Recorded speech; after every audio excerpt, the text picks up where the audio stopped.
नमस्ते friends, B and Amit classes में एक बार फिर से आपका बहुत बहुत स्वागत है। फ्रेंड्स, अगर आप नए हैं तो चैनल को ज़रूर से ज़रूर सब्सक्राइब कीजिए और अपने नॉलेज को ब्राइट कीजिए। फ्रेंड्स, हम लोग वही क्वेश्चन का डिस्कशन करते हैं जो विभिन्न प्रकार के कॉम्पिटिटिव एग्जाम में पूछे जाते हैं और अपने आप में ये महत्वपूर्ण क्वेश्चन होते हैं, स्पेशल बिहार के तौर पे। तो शुरू करते हैं फ्रेंड्स।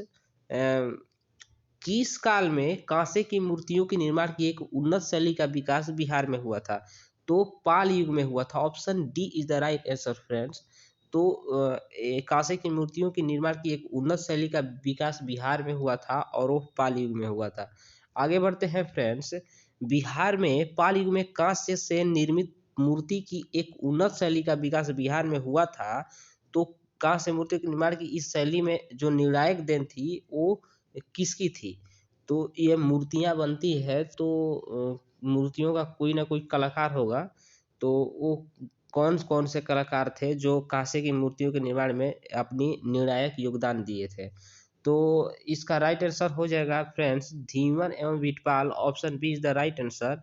तो दीवन एवं विटपाल ने कांस्य मूर्तियों के निर्माण में अपना महत्वपूर्ण योगदान दिया पाल युग के दौरान। ठीक है फ्रेंड्स, आगे बढ़ते हैं फ्रेंड्स।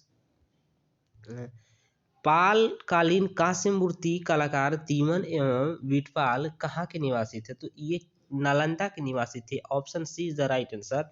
और जैसा कि आप देख रहे हैं दीवन का जो पुत्र था विटपाल, तो दीवन का ही पुत्र विटपाल था।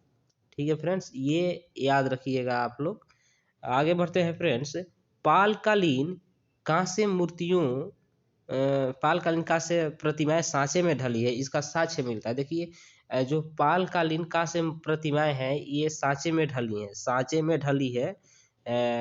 ये कांस्य प्रतिमाएँ मतलब पाल युग में बनी है जो कांस्य मूर्ति तो वो साँचे में ढली हुई है। तो इसका साक्ष्य मिलता है, इसका साक्ष्य कहाँ से मिलता है? तो इसका साक्ष्य जो मिलता है नालंदा एवं कुकरीहार। कुकरीहार एक गया में है, कुकरीहार स्थान गया में है, तो नालंदा एवं कुकरीहार से इसका राइट आंसर हो जाएगा ऑप्शन ए नालंदा एवं कुकरीहार। ठीक है फ्रेंड्स, आगे बढ़ते हैं फ्रेंड्स।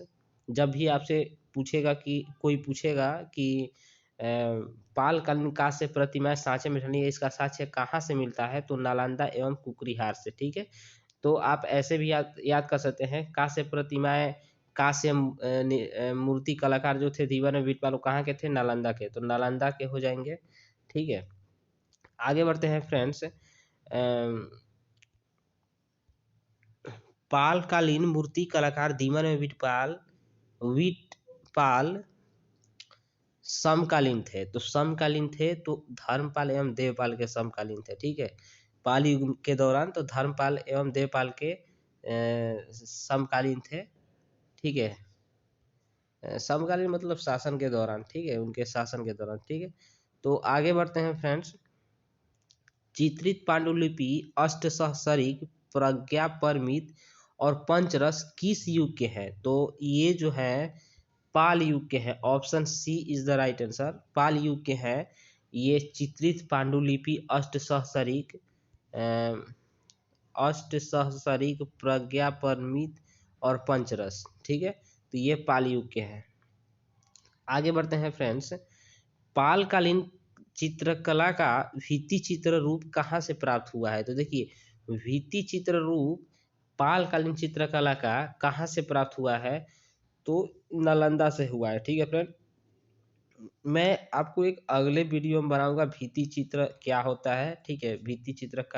चित्रकला का भित्ति चित्र रूप क्या होता है, ठीक है? अ, अगले वीडियो में आप देख सकते हैं, इसके बारे में मैं विस्तृत जानकारी दूंगा, ठीक है? तो पालकालीन चित्रकला का भित्ति चित्र रूप कहाँ से प्राप्त हुआ है? तो नालंदा से हुआ है। Option D is the right answer. आगे बढ़ते हैं फ्रेंड्स। पाल शासक अपना आदेश प्रसारित करते थे। पाल जो शासक थे अपना आदेश कहाँ से प्रसारित करते थे? तो पाटलिपुत्र से अपना आदेश प्रसारित करते थे। पाल शासक अपना आदेश प्रसारित करते थे पाटलिपुत्र से, ठीक है फ्रेंड्स? आगे बढ़ते हैं फ्रेंड्स।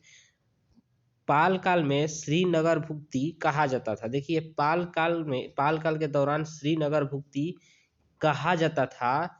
तो किसको कहा जाता था? तो मगध को कहा जाता था। Option D is the right answer, Magadh को कहा जाता था।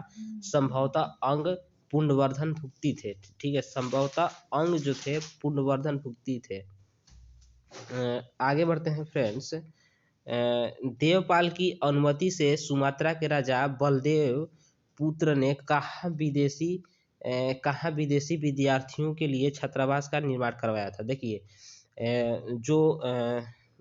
जो देवपाल की सॉरी फ्रेंड्स, देवपाल की अनुमति से सुमात्रा के जो राजा थे, ठीक है, सुमात्रा के इस तरह देख सकते हैं। ठीक है, देवपाल की अनुमति से सुमात्रा के जो राजा थे बलदेव पुत्र ने कहाँ विदेशी विद्यार्थियों के लिए छात्रावास का निर्माण कराया था?